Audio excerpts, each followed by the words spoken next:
मराठा आरक्षणाच्या पार्श्वभूमीवरती मनोज जरांगे पाटलांनी चलो मुंबईचा नारा दिल्यानंतर गावखेड्यामधला मराठा देखील आता जागा झालेला आहे आणि आंतरवलीच्या दिशेने मार्गक्रमण करत आहे। मी सध्याला भडंगवाडीमध्ये उभा आहे। हेच ते मराठा मावळे आहे जेणेकरून संपूर्ण वेशभूषा प्रदान केलेला आहे, भगवे गमजे भगवी टोपी घालून आता आंतरवलीच्या दिशेने रवाना। त्याचबरोबर महिला भगिनींचा देखील यामध्ये सहभाग आहे। माझ्यासोबत महिला आहेत, काय सांगाल ते आंतरवलीला निघतात तुमचे देखील घरचे जातात, कशा पद्धतीने सरकारला तुमचा इशारा असणार आहे? सरकारने ह्याच्या आधीही 6 महिन्याची मुदतवाढ करून मराठा आरक्षण थांबवण्याचा प्रयत्न केलेला आहे। आता जर ही 6 महिन्याची मुदतवाढ म्हणजे हे मराठा समाजाच्या मुलांच्या भवितव्याशी खेळणं आहे सरकारचं आणि आम्ही हे सहन करू शकत नाही। आणि सरकारने जर अशा पद्धतीने म्हणजे आता आम्हाला ठोस आणि ठाम निर्णय हवा आहे, तोपर्यंत मुंबईतून माघार घेणार नाहीत आम्ही। लाडक्या बहिणीचं काय, मुख्यमंत्र्यांना भावाला काय सांगणार? लाडक्या बहिणी काय खेळच सुरू आहे। लाडक्या बहिणी म्हणजे फक्त मतापुरतं आहे। फेर सर्वेक्षण करून प्रत्येक गोष्ट थांबवली जाते। अरे आज तुम्ही 21 ते 65 मधल्या महिलांना फक्त जर तुम्ही जर त्याचा लाभ देत असाल का 65च्या पुढचे तुम्हाला मतदान करत नाहीत का? नाही, एक लाडक्या बहिणीचा आणि आरक्षणाचा काही संबंध नाही। ते म्हणजे लाडक्या बहिणी ही योजना त्यांनी थांबवून टाकलेली आहे पूर्णतः। हे ज्याला लाभ भेटतो का हे त्यालाच माहित आहे। म्हणजे समाजात अजून ह्याच्याबद्दल काही ते असं दाखवत नाहीत, नुसतं सुरू आहे हे आहे ते काही नाही। लाडक्या तुम्हाला पाटलांनी काय सांगितलं मावळे पुढे गेले? जर त्यांना मुंबईमध्ये जर अडवण्याचा प्रयत्न केला किंवा मुंबईमध्ये जर येऊन नाही दिलं तर आम्ही इथे आमच्या भागात आंदोलन सुरू करू। आम्ही एकही म्हणजे रस्ता रिकामा नाही ठेवणार, आम्ही सर्व महिला रस्त्यावर उतरणार। काय सांगाल तुम्ही या ठिकाणी निघताय मुंबईला, कशा पद्धतीने तयारी आहे काय सांगाल?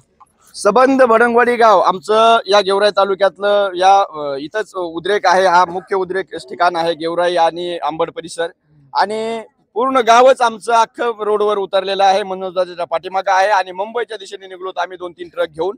आणि आमचं सरकारला एकच आव्हान आहे की लवकरात लवकर दादा मुंबईला पोहोचायच्या आधी अधिसूचना जारी करावी त्यांनी आणि मराठा आरक्षण संबंध सरसकट मराठा आरक्षण सगळे सोयरे कुणबी सर्व लागू करावं।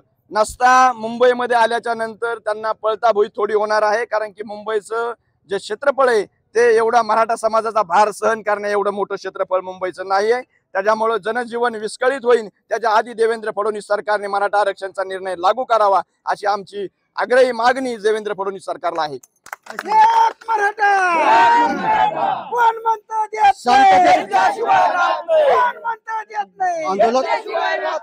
घटनेमध्ये लिहिलेलं आहे आंदोलन शांततेत करण्यासाठी प्रत्येकाला अधिकार आहे।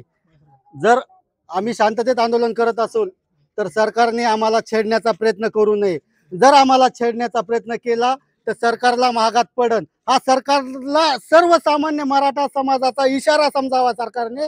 आम्ही शांततेच्या मार्गामध्ये चाललो आहोत, मुंबईला आम्ही आंदोलन करणार आहोत। आम्हाला मनोज दादा जरांगेचा आदेश प्रत्येक महाराष्ट्रातल्या मराठ्याला मान्य आहे। दादा जे आदेश देतील, दादा म्हणले बसा आम्ही बसलो, दादा म्हणले उठा उठलोत। पण जर दादाच्या केसाला जर धक्का लागला तर महाराष्ट्रामध्ये सरकारला उलटून टाकण्याची ताकद ह्या मराठ्यामध्ये आहे।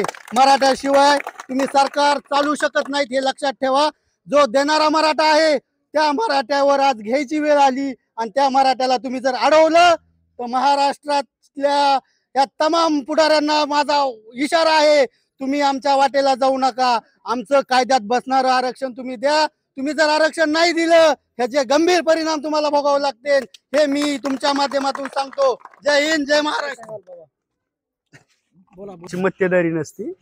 प्रत्येक समाजाला जर एखादा समाज मागास झाला तर त्याला ओबीसी मध्ये आरक्षण घेण्याचा अधिकार आहे आणि संविधानिक अधिकार तो आम्हाला प्राप्त झालाय, कारण आमच्या मराठा समाजासाठी अनेक समित्या नेमल्या, त्या पाठीमागच्या आयोगाने आम्हाला मागास सिद्ध केले, त्यामुळे आमचा डायरेक्ट अधिकार पडतो, आम्ही ओबीसी मध्ये जायला पात्र आहोत. आम्हाला सरकारने बाजूला कुठंही न ठेवता डायरेक्ट ओबीसी मधून आरक्षण द्यावं आणि मनोज दादा जरांगे पाटील मुंबईला जाण्याच्या अगोदर आम्हाला आरक्षणाचा अध्यादेश सरकारने काढावा एवढी सरकारला विनंती. आम्ही तिथं काही मचाळा करण्यासाठी चाललो नाहीत, आम्ही आमच्या न्याय हक्क मागण्यासाठी चाललो, शांततेत चाललो. आम्ही शांततेत जाणारे लोक यांना अडवण्याचा छेडण्याचा प्रयत्न करू नये. कुणी दंगली घडवण्याचा प्रयत्न करत असेल तर त्यालाही सरकारने पायबंद घालावा. आम्ही सर्वजण शांततेत जाणार आणि आरक्षण घेऊनच वापस येणार, हा आमचा ठाम निर्धार आहे. सरकारने असं समजू नये की फक्त तुमच्या मताची पोळी भाजण्यासाठीच नुसतं देऊ घेऊ हे कधपर्यंत चालणार आहे. प्रत्येक सरकार आलं तेच करतंय. आरक्षण 10% दिलं, 15% दिलं, काढून घेतलं, त्यांनी काढलं. हे कुठपर्यंत घटनेत बसेल आणि कायमचं टिकेल असं आरक्षण ताबडतोब देवेंद्र फडणवीस सरकारने देऊन टाकावं. बाकी काहीच आमची मागणी नाही आहे. आणि जरांगे पाटलांचा अंत हा आता बघू नये. जोपर्यंत जरांगे पाटील शांत आहेत तोपर्यंत महाराष्ट्र शांत आहे.